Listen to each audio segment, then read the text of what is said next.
On the next day, when they had left Bethany, he, Jesus, became hungry. Seeing at a distance a fig tree in leaf, he went to see if perhaps he would find anything on it. And when he came to it, he found nothing but leaves, for it was not the season for figs. He said to it, "May no one ever eat fruit from you again." And his disciples were listening. Then they came to Jerusalem, and he entered the temple and began to drive out those who were buying and selling in the temple. He overturned the tables of the money changers and the seats of those who were selling doves. And he would not permit anyone to carry merchandise through the temple. And he began to teach and say to them, "Is it not written, 'My house shall be called a house for prayer for all the nations'? But you have made it a robber's den." The chief priests and the scribes heard this and began seeking how to destroy him, for they were afraid of him, for the whole crowd was astonished at his teaching. When evening came, they would go out of the city. And as they were passing by in the morning, they saw the fig tree withered from the roots up. Being reminded, Peter said to him, "Rabbi, look, the fig tree which you cursed has withered." You can be seated. When I moved here, I live right down the street, Braddock and Little River Turnpike. When I moved here, I began exploring around the neighborhood, driving in, concentric circles, looking for the closest grocery store or shopping mall or Starbucks or whatever, the essentials of life. And I stumbled across Landmark Mall. Some of you are laughing. I know it's a mall because there's a big green sign outside of it that says mall this way, and it's pointing right at it.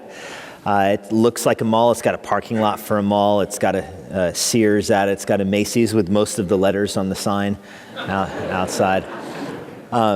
So I thought, aha, a mall. And so I parked and walked inside looking, for a mall. Much to my surprise, the Landmark Mall is essentially a mall in name only. It may have like the mall-like trappings on the outside, but not so much on the inside. If you're looking to go buy overpriced sweaters or something, you have Tyson's Corner. Landmark is not for you. If you're looking to buy cell phone cases at a discounted price, then perhaps Landmark would be your place. You walk around the mall and there's hardly any stores there at all. Most of it is shuttered. Most of the people who are walking around are the power walkers. Women in sweatpants and a brisk gait, and stay out of their way. The place is kind of a shell. And really, whenever you go there, and of course you do go there for only one reason, Chick-fil-A on the top floor. When you do go there, everybody I've gone there with has the same emotion walking into it. You're kind of sad at the place, aren't you? You look around, you're like, aw, sadness. What used to be. It looks like a mall on the outside, but on the inside it's just empty, an empty shell. When Jesus arrives at the temple in Jerusalem, he has a similar experience, but with the opposite cause. Jesus arrives at the temple at Jerusalem, and it is a hustling and bustling place. On the outside, it looks like it's a center of religious activity. But on the inside, he finds it's empty. It's empty. There's people there. There's the hustle and bustle there. There's the buzz there. There's commerce there. But there's simply no true religion there. It looks like it should be the center of prayer for God on the outside. But once you go inside, you're filled with disappointment. You're filled with sorrow, with sadness when you see what's actually happening on the inside. Last week we saw Jesus make his entrance into Jerusalem. It's called the Palm Sunday entrance. I don't know if it actually happened on Sunday or not. That's kind of the historical tradition. It could have been on Monday. It could have been on Friday beforehand, even Thursday beforehand. All the scripture says is 6 days before the Passover was celebrated. The disciples celebrated their Passover Thursday night. So it's very difficult to figure out with exactness what day it actually happened. But whenever it happened, the next day, Jesus walks back to the temple. And this would become his pattern for the last week of his life. Every day of the week, Sunday, Monday, Tuesday, Wednesday, Thursday, he followed the same routine.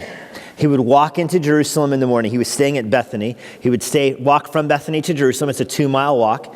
He would walk into the temple and he would begin teaching in the temple. The temple would be filled with people, and it grew more and more crowded as the week went on, with all the masses coming to listen to him teach. Every evening he would then walk back to Bethany. It seems likely that he mixed up which place he was staying at. He'd stay at different places every night to keep himself safe, because the Sanhedrin, the Pharisees, the Sadducees were after him. They were going to try to kill him, and so it seems likely that he had somewhat of clandestine approach to where he was staying, and he mixed it up a little bit. But his routine every day: walk to the temple in the morning, walk home at night, spend the day teaching at the temple. When he first entered the city, whether or not, again, it was Friday or Sunday or even Monday, when he first entered the city, he went to the temple, he looked around, he did not like what he saw, and he went home. We saw that last week. It's described in Mark 11, verse 11. He walked into the temple. After looking at everything, he left for Bethany, since it was already late. There's nothing in the temple for him, and we did talk about that last week. There's nothing in that temple that represents true religion. The temple was supposed to be a place that God was going to use to establish his true faith, hope in the gospel, hope in the Messiah, true devotion to the true creator God. That was supposed to be centered around the temple. Instead, the temple had become symbolic of all that was wrong with the religion of Israel, all that was destitute, all the paganism that had crept into the Israelite religion. The temple was this massive edifice. It was 530 yards long. Only the court of the Gentiles, just this entry part of the temple, not the whole thing. The whole thing was incredibly massive, but the entry court of the Gentiles, 530 yards long by 330 yards wide. I mean, you could fit RFK Stadium inside of that outer court, inside of the Gentile court. The place was absolutely huge. It towered over all of Jerusalem. If you're anywhere in Jerusalem, you can see the temple. It's elevated. It's up on a hill there. It was described in Genesis 22. This is where Abraham was supposed to offer Isaac as a sacrifice. God, of course, stopped the blade. It was that exact place of ground where the temple was supposed to be built. It was built by Solomon to be a light to the world in 1 Kings 8. It was then, of course, destroyed when the Israelites plunged themselves into idolatry. The temple was destroyed. It was rebuilt under the ministry of Ezra and Haggai. The temple was rebuilt, and then it was expanded by Herod. The temple in Jesus' lifetime was this third temple, the one that was extra large, expanded by Herod. The thing was absolutely massive. If you've been to Israel today, you understand the experience. That this temple isn't there, but that mount is there, and some of the gates are there. And the thing, even without the temple, it's just huge. It towers over everything. It was the center of Jerusalem. You could see it from everywhere. It was supposed to be the center of Israelite religion. And this is where Jesus would travel every single day of the final week of his life. He would do his ministry there. He is going to overthrow this religion. The temple was huge, extravagant, outlandish, ornate, a center of commerce, and it was built on the backs of the poor. That's what you have to understand about God's hatred and Jesus' disdain for this temple system.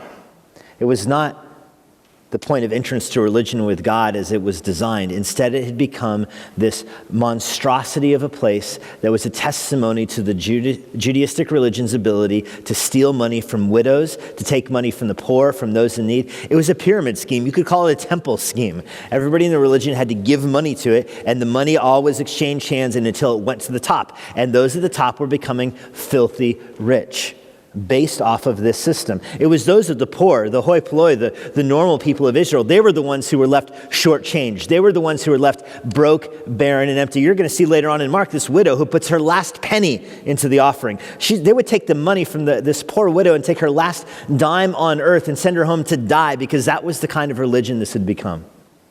It was built on the backs of the poor. And of course, you see this today. You see this in the Catholic churches today. You see it with the Buddhist monasteries today, these ornate, outlandish buildings. And you see these grotesque cathedrals and all of their, decorations and wealth that's there. That is a sign that those religions still exist. Those religions still have the ability to steal money from those who are in need, those who are desperate, those who want prayers answered by God. Give their monies to these religions, and they build these massive cathedrals and these massive monasteries as a testimony to the fact that they have the money now. It's centered in their religion. Well, any religion that does that is going to be destroyed by God, even more so if they do it in the name of Yahweh. And that's what the Jews were doing here. This whole system had been built up in God's name. It was allegedly the way that you worship the creator God of the Bible. That's what it was there for. Well, here Jesus is going to go to it. Every day of the week, he's going to go to that building and teach. And almost every day of the week, he's going to teach about its destruction. that God is not going to tolerate that kind of religion.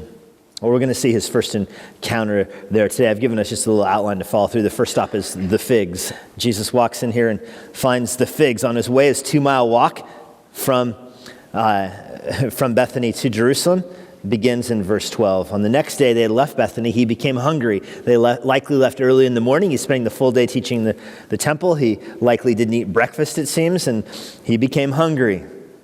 Verse 13, seeing at a distance a fig tree in leaf, he went to see if perhaps he'd find anything on it. So this is it's an unusual fig tree. It's not a miraculous fig tree, but it's an unusual fig tree. And I have spent much of this week reading about the horticulture of figs. So you can have sympathy for me. And if any of you are having a hard time falling asleep, I recommend that to you.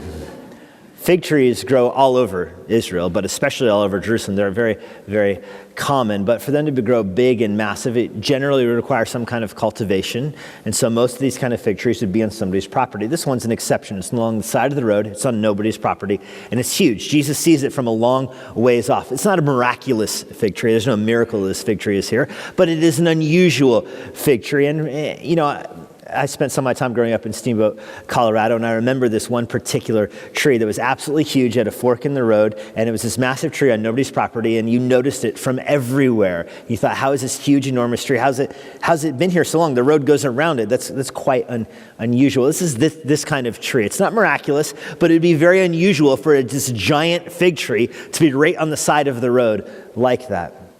Fig trees are not unusual trees. As I said, they grow everywhere in Israel, but they also leaf at the same kind of time of year as other fig trees. They have the leaves sprout in the spring and they fill out through the summer, and the tree is covered with leaves by the end of the summer. The way the fruit grows, the fruit starts in these small little, they call it early figs or young fruit, these small little buds of fruit that are there in the spring. And those aren't, they're edible, but that's not what you're after. But you could, if you were desperate, eat those young fruits early on in the spring. But the real figs don't come in until the end of the summer, and you would, harvest them in the harvest time as the leaves fall off. That's the normal cycle of a fig tree. Well, here at Jesus, this is the week before Passover. This is the early spring. It's March or April, and Jesus is heading down to Jerusalem, and the tree is massive. It's covered in leaves, which again would be a little bit unusual for the leaves to be filled out as much as they are at this time of the year. And Jesus is hungry and he heads over to the tree, perhaps to look for those little young fruits, which again, they're edible, but it would be unusual to go after them, to eat them. So it's unusual what Jesus does. And maybe if you're desperate, you might eat that fruit. If you're starving, you might eat that fruit. And so the whole thing is just unusual in the way it happens. Jesus is not flying solo here either. He's got his whole entourage with him. He's got his 12 disciples with him. He's got all the crowd that followed him from Jericho with him. He's got the masses from the wilderness with him. There's likely thousands of people in this caravan headed to the temple following Jesus' lead. And he pulls the whole thing over at this fig tree to start rifling through the leaves of the fig tree. It's kind of amusing, and you should conjure up this image in your mind that they're all walking the 2 miles to the temple, and Jesus stops at the fig tree. And the crowd is around him. Mark lets us know the disciples were listening to this whole thing. It's sort of strange. What is he looking for? He's pulling back the leaves. Well, everybody knows it's not the season for figs. You're not going to find an actual fig on the tree in the spring. Is he that desperate to find the little buds of fruit? Is that what he's trying to eat? It's sort of weird, but he's rifling through them. Picture him pulling back the fig leaves, looking around, looking underneath it, inspecting the fig tree. But he doesn't find anything. And Mark lets us know, of course he didn't find anything. This is the spring. There's no figs there. Verse 14, Jesus said to it, "May no one ever eat fruit from you again." He curses the fig tree. Who knows what this means? Who knows how he's going to fulfill this prophecy? Maybe an angel will be dispatched like the tree of life in the Garden of Eden. An angel will guard the fig tree and nobody will eat its figs again. Is that what he means? Or maybe all the figs will fall off. Maybe it'll never grow fig trees. Maybe the figs will be too high and people can't climb to them. Who knows what Jesus means by this as of now? Now, we've read the end of the passage already. We know what happens to this tree. But at this point, you don't know. He just said, "May no one ever eat fruit from you again." This is a curse on the fig tree. That's kind of outlandish. Again, all the commentaries I've read this week, they waste so much paper defending the fig tree. The moral implications of this curse. They feel sorry for the fig tree. Oh, the poor fig tree. He didn't do anything wrong. It's the spring. What can you expect from him? Poor fig tree. Jesus is just extra hungry, and so he's taking it out on the fig tree. Hardly. We're going to get back to the fig tree in a little bit, but know that Jesus is not being rude to the fig tree. This is becoming an illustration. He's using a word picture about the fig tree here. It's an actual fig tree, and he did actually curse it, and we're going to see what happens later. It's all true, but it's an illustration of something greater, and we're going to see what that is. So let's move beyond the fig to the frauds. We go past the figs to the frauds. Verse 15, they came to Jerusalem, and he entered the temple, and he began to drive out those who were buying and selling in the temple. He overturned the tables of the money changers, the seats of those who were selling doves or pigeons, you could say. So the way the temple system worked, you offered your sacrifices there. Some of the sacrifices had to be offered frequently, monthly, or for unintentional sins. Poor people could offer the sacrifice of a pigeon or a dove. More wealthy people had to offer animals in increasing size that corresponded to the significance of the sin and the amount of money that you have. Now, the way the system was designed is you could bring the best of your animal as a sacrifice, the best of your doves. And there's no real restriction on the doves because how is one pigeon different than another pigeon is kind of the idea. Grab one and sacrifice it. But this system had become exclusive. You had to only sacrifice animals that were purchased in the temple for the purpose of your sacrifice, because otherwise the quality of your animal sacrifice might not be up to snuff. It might be a subpar sheep or a subpar pigeon. And for, over 100 years, there was this whole marketplace that grew up on the Mount of Olives across from the temple, and you would trade out your animal. So the way it would work is you would bring one pigeon down, you would swap it at the Mount of Olives marketplace for another pigeon that was approved for temple sacrifice. Now you had your, kosher pigeon that you would walk into the temple and offer it as your sacrifice.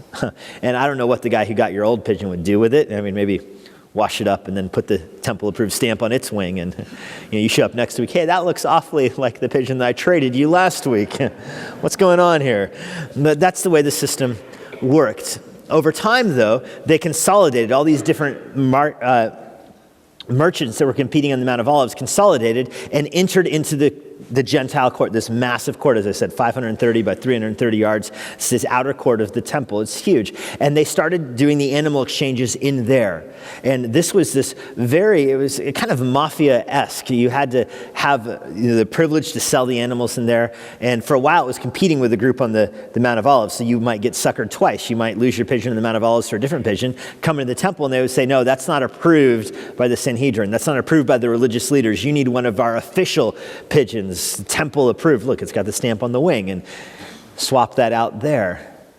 Eventually, you only could buy animals in the temple yard, in the court of the Gentiles for your sacrifices there. You needed oils for some of the sacrifices, oils. You had to buy oil in the temple court to use in your sacrifices, because otherwise, who knows, it could have been pressed on the Sabbath and God wouldn't be pleased with your sacrifice. So the only way to make sure it wasn't cultivated on the Sabbath was to buy it in the temple, because of course they would never do anything like that. Then there was the money changers. Because of the Old Covenant restriction against images of anything in heaven or on earth, they had this prohibition against currency with a face on it. Well, almost all the Roman currency had an image on it. And so you weren't allowed to use that in your temple transactions. You weren't allowed to purchase your animal with currency with a face on it. So you had to first exchange your currency. In the whole Roman Empire, there was only one form of currency that didn't have an image on it. It wasn't even Jewish. It was the shekel from Tyre. And so that became the currency of the temple system. So to recap, to sum up, if you were coming from to the temple to offer your sacrifice, you'd have your animal with you. First, you would have to exchange your money for the Tyre shekel, and you could only do that in the temple, and they would, of course, take a fee for that transaction. You, now having the right currency, would then exchange your animal for an approved animal, and that would also have a fee. You have the right currency now to pay that fee, and now you have your approved animal that you would then give to a priest to offer on the sacrifice. There was this whole system that had grown up around this, and it's not described in the Old Testament that way. That's not what the law commanded. The whole thing was made up by people to take money from people. That was the design behind it. And the whole system grew up that way. Here comes Jesus walking into this system.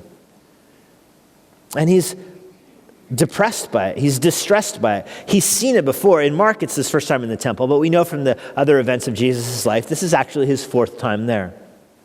His second time at the temple was described in John 2, when he also cleaned it out. He chased away the animals. He turned over the tables there. He had a whip with him back in Mark 2, where he cleaned things out. Back in John 2, where he cleaned things out with his whip. And it did not go well for him. He was, eventually chased out of the temple. He didn't accumulate followers that day. The people saw it and were impressed by what he did, but they didn't sit around him to listen to his teaching. He went home. Only one person sought him out. That was Nicodemus, came to him in the middle of the night saying, "I can't believe what you did today." But beyond that, it essentially was forgotten. His ministry went on and they never talked about that again. But now at the end of his life, it's 3 years after that event in John 2. At the end of his life, he walks in for the final week of his life into the temple. He heads in there and he does the same thing again. He clears it out. No mention of a whip this time, but he turns over the tables, which turning over a money changer table is crazy. They have these delicate piles of money, these stacks of money. They're kept in sleeves. They didn't have cash registers. Then they had these sleeves and envelopes. And he dumps all of that over. There's change everywhere. There's animals running to and fro. He releases the whole thing. He brings everything to a grinding halt. As I described, this thing was massive. Josephus tells us there's pillars that go along the side. 3 grown men would have a difficult time putting themselves fingertip to fingertip around one of these pillars. The whole thing was lined with these pillars. This place is huge, and Jesus brings the whole thing to a screeching halt. He chases away the buyers. He chases away the sellers. I think it's wrong to read in here that he's upset just about the money changers. Some people have their take on this like, oh, it was wrong that they were changing money there. That's not what he's mad at. That's a symptom of what he's mad at, but that's not the real issue. He's chasing out the buyers and the sellers. He's mad at those who are selling their wares, but he's also mad at those who are buying them. He's mad at the whole system. The whole thing is being rebuked by him. It's all built on the backs of the poor, and he shuts it down. He says in here, Mark lets us know he wouldn't permit, verse 16, anyone to carry any merchandise through the temple. The system gets halted. Now this would have been noticeable for sure. This has never happened before. Jesus brings the whole thing to a screeching halt. Now why? What is his problem with what they're doing here?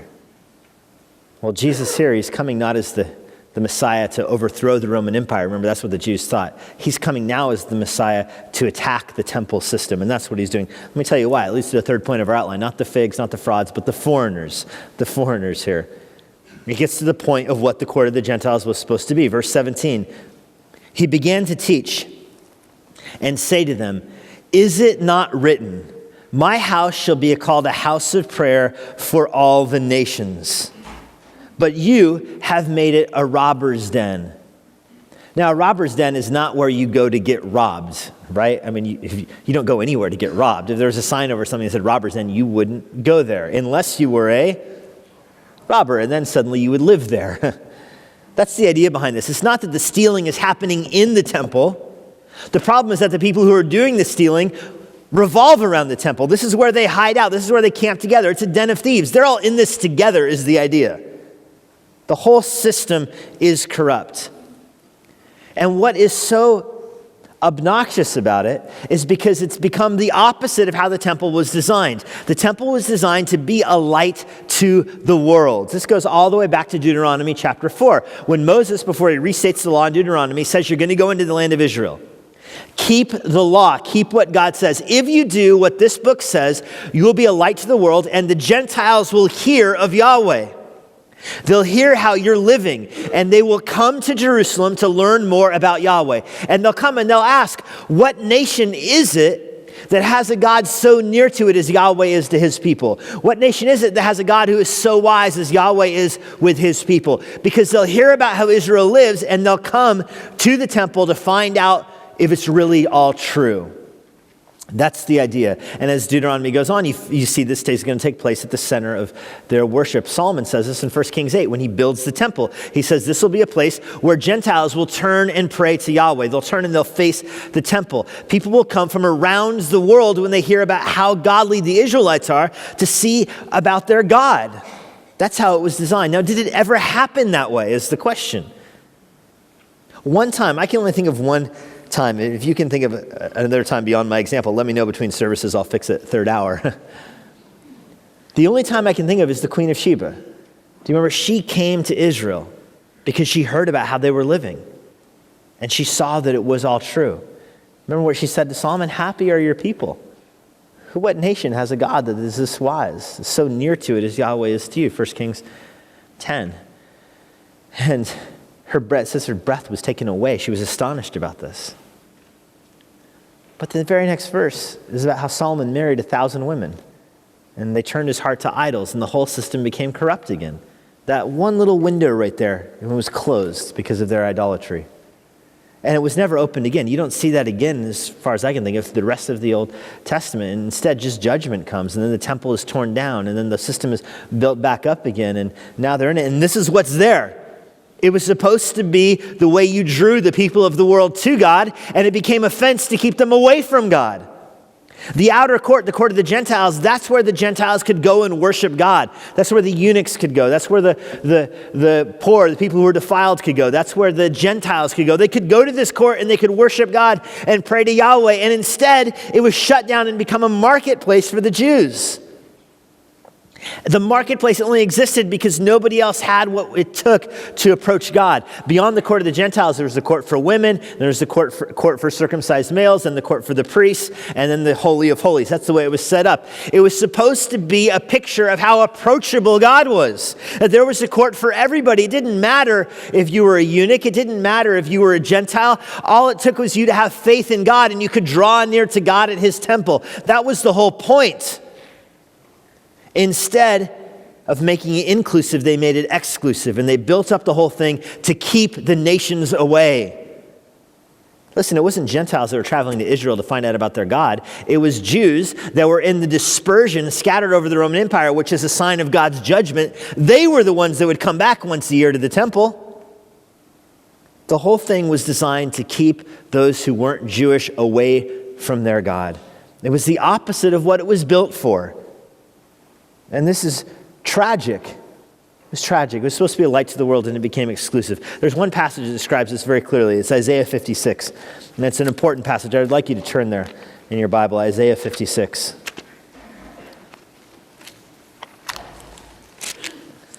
Isaiah 56 is in the context here of describing judgment that's going to happen on Israel because of their disobedience. Nevertheless, God tells them that if they keep his word, they will be blessed. Look at verse 1. Thus says Yahweh, preserve justice, do righteousness, for my salvation is about to come. My righteousness is about to be revealed. How blessed is the man who does this, and the son of the man who takes hold of it, who keeps from profaning the Sabbath and keeps his hand from doing anything evil. Just listen to what God is saying here. You are blessed if you keep his word. You'll be blessed. If you don't, you'll be judged. And that's the larger context of this passage. But the day is coming, God says, where his salvation will come to Israel, and they will be blessed if they kept his word. Look at verse 3. Let not the foreigner who has joined himself to Yahweh say, Yahweh will separate me from his people.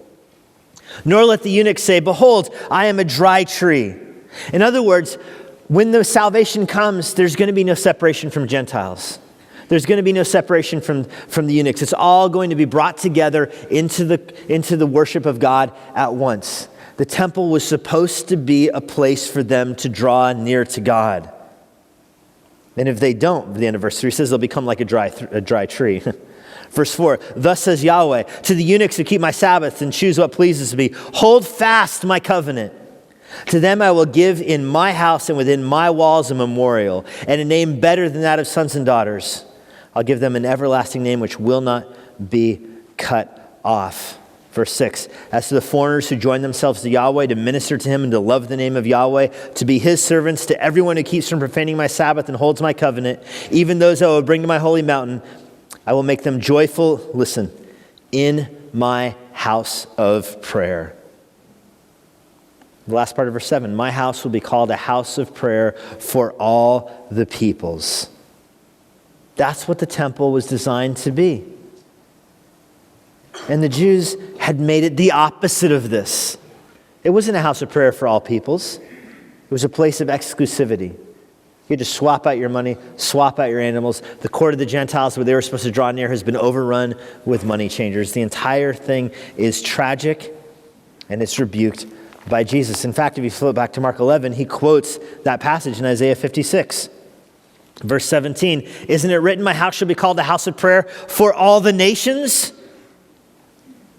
Well, this can't be allowed to stand. Verse 18, the chief priests and the scribes heard this and began seeking how to destroy him, for they were afraid of him. For the whole crowd was astonished at his teaching. The scribes and the religious leaders hear this. They're probably up in their box seats of the stadium looking down at this. And they say, this can't be tolerated. Listen, they didn't have their own nation. They didn't have their own government. The Jews didn't have their own prime minister. They didn't have their own currency. They didn't have their own taxes. They didn't have their own anything except for the temple. They had this deal with the Roman government. You let us run our temple, we'll let you tax our people. And that was the deal they had. And it'd been working fine for decades. Everybody got what they wanted. The Romans had the control over Israel. The Jewish leaders had the control over the temple. It was a perfect system. The religious leaders got wealthy. The only people that suffered were the poor and the backs of the Roman taxation and the ridiculous fees from the religious leaders. The people were the victims here, but the government and the religion, they prospered. They prospered.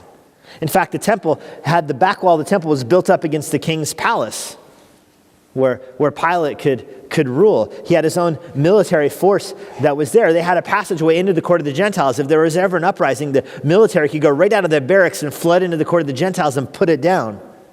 But there was no way for the soldiers to get into the court of the women or the court for the men or the priest court or the Holy of Holies. That passageway could be blocked very easily. That's just totally symbolic of the way this handshake with the Roman government went. And here comes Jesus, who's going to mess it all up. If he shuts this religious system down, the leaders lose their power, they lose their authority, they lose their money. This can't be allowed to stand. And so when they're confronted by Jesus, the religious leaders say he's got to go.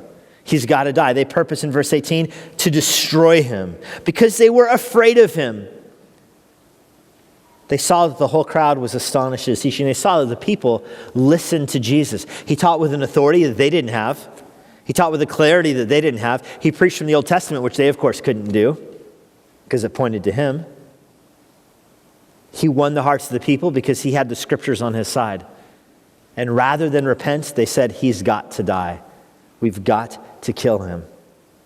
Which is essentially what they said the first time he turned over the tables back in John 2. Do you remember how he responded there? Destroy this temple. 3 days later, I'll raise it back up again. And of course, he wasn't talking about the physical temple. He was talking about his own body. His own body. Well, that's what they're going to do. They're going to destroy that temple. They're going to kill him. They're going to murder him. They're going to take his life from him because they cannot tolerate a threat on their power. Well, we go from there to the forsaken. We've seen the foreigners, now the forsaken. Verse 19, when evening came, they would go out of the city. Do you see the progressive nature of that tense? Because every day through Jesus' ministry, this final week of his ministry, Sunday, Monday, Tuesday, Wednesday, Thursday, he follows the same routine. Goes into the city in the morning, teaches in the temple, goes out of the city at the evening. He does this every single day. This is what he would do. This time he goes home. The next day, Mark jumps ahead, skips over the rest of the teaching. He'll get back to it later, but the next day, as he's walking back in the morning, verse 20, they saw the fig tree withered from the roots up. In other words, the leaves didn't die. The roots died. The very core of it died, and that is killing the rest of it. In 24 hours, they could see this. 24 hours later, they go back by the tree. They probably didn't notice it the day before because it was evening. Mark lets us know it was nighttime. But now, it's morning. They can see it. The tree is dead from the roots up. Being reminded, Peter said to him, Rabbi, look, the fig tree which you cursed has withered. This is the only miracle of destruction in Jesus' ministry. Every other miracle he does, he heals, he makes whole, he makes well. This is the lone exception. He curses the tree and it dies. It actually dies in 24 hours. You don't have to go to seminary to see what the fig tree is representing here. This whole religious system is nothing but leaves. It's all the show on the outside. There's no actual spiritual fruit on the inside. There is no religious life on the inside. And Jesus is going to curse that system. The tree here represents the whole Israelite religion. It's a common metaphor in the Old Testament. Israel is often compared to a vine or a tree that's cultivated by God. In fact, the most famous of these examples is Isaiah 5. And Jesus is going to use that example later on in Mark 12, where he's going to describe the vineyard owner coming to check on his fruits, coming to check on his tree, and it's going to be nothing there. Do you remember what the landowners do? They murder the vineyard owner. That's their response. They can't make the trees grow, so they kill the owner. It's exactly what Jesus is showing here with this tree. The people are unfruitful. The religion is corrupt. On the outside, it looks green. Peel back the leaves, the whole thing is hollow, and God is going to judge that system. The whole religion of Israel was figs poisoned by thieves.